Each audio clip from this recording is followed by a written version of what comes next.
Investigation of variance मतलब हम लोग बोलना चाहते हैं कि वेरिएंस में इन्वेस्टिगेशन करना, यानी कि जैसे आप वेरिएंस निकाल लिए और फिर अब छानबीन करना कि वे वेरिएंस आया क्यों, what are the implications of variance on your organisation. वो छानबीन करने का एक कॉस्ट होता है, उसमें एक समय जाता है, उसके लिए एक टीम चाहिए, तो उसका एक कॉस्ट होता है। तो वो कॉस्ट आपको बियर करना चाहिए कि नहीं करना चाहिए। वेरिएंस वाला सिस्टम लगाने के लिए ऑर्गेनाइजेशन में you have to bear implementation cost. So point is whether you should bear that cost or not. ठीक है। So before actually understanding when we should do the investigation and whether we should bear the cost or not, there are some basic things to be understood. Variance analysis require resources. ठीक है। Not all variance indicate out of control situation. ज़रूरी नहीं है कि जैसे ही थोड़ा सा variance आया मतलब सब कुछ आपके हाथ से निकल रहा है। Not all variance indicate out of control situation. For example, आप लोग ऑडिट करने जाते हैं तो you see several exceptions many times which we leave as it is on grounds of immateriality. Exception है बट इमटेरियलिटी के ग्राउंड पे हम लोग छोड़ देते हैं, होता है ना। तो वही चीज बोलना चाह रहे हैं, not all variance indicate out of control situation. Okay. So next is factors to be considered before investigating.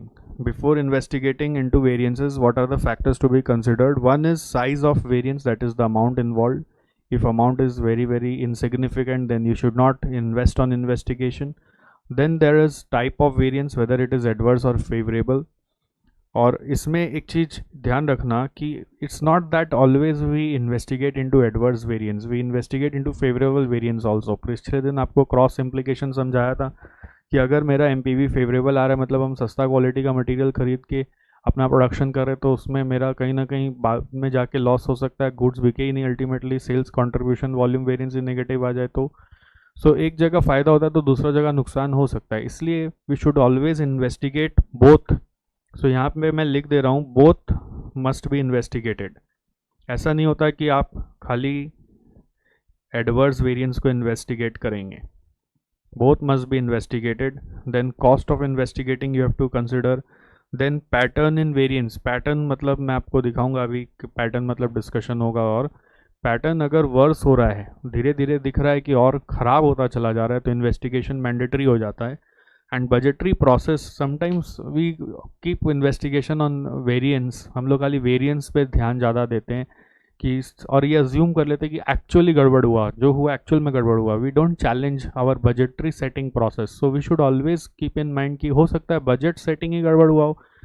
So budgetary process भी आपको चेक करना चाहिए कि if it is unrealistic or uncontrollable, budgetary process to be re evaluated than the variances. मतलब हर समय variance को evaluate करना ज़रूरी नहीं है, हो सकता है आपका बजट सेटिंग में प्रॉब्लम हो।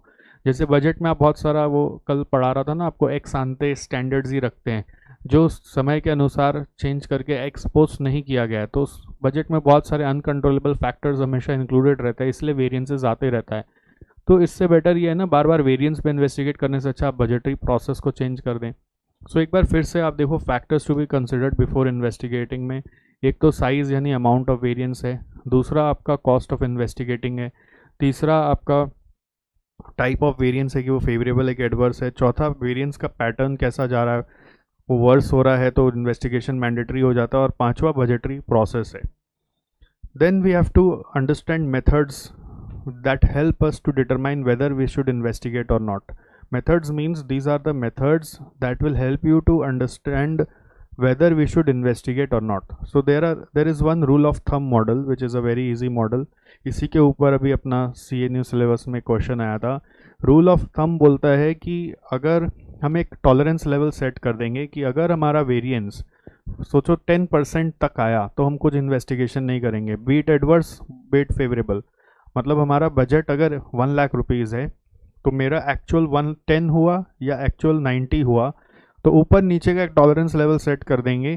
तो बजट से 10% ऊपर में भी इन्वेस्टिगेशन नहीं करना है और 10% नीचे में भी नहीं करना है। अगर वो 10% का सीलिंग को क्रॉस कर जा रहा है, 11% आ रहा है, 15% आ रहा है, या नीचे में 11-15 आ रहा है, तब इन्वेस्टिगेशन करेंगे। Rule of thumb model is saying investigate if the variance amount और percent is greater than certain limit.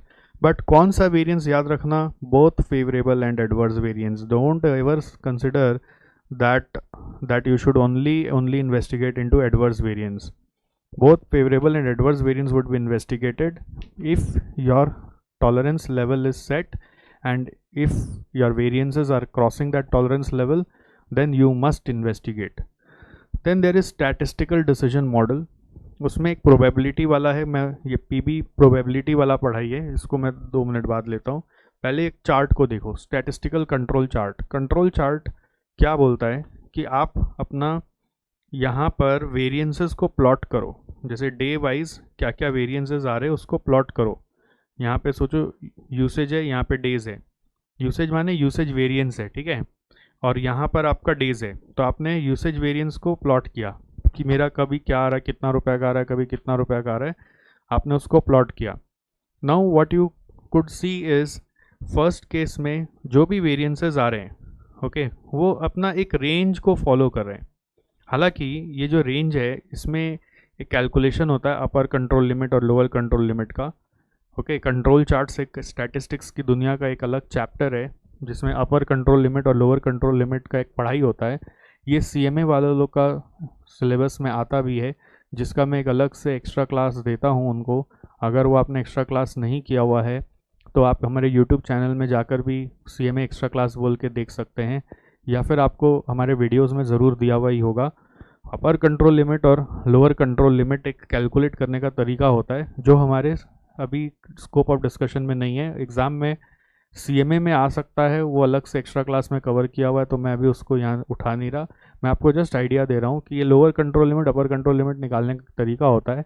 तो उसके रेंज में यदि वेरिएंसेस घूम रहा है, ठीक है, वेरिएंसेस जो भी आ रहे हैं वो उसके रेंज में आ रहे हैं, और मे बी आप ऐसा भी सोच सकते हैं कि इसमें वेरिएंस नहीं प्लॉट करके आप ऐसा सोचो, और भी एक तरह से बन सकता है।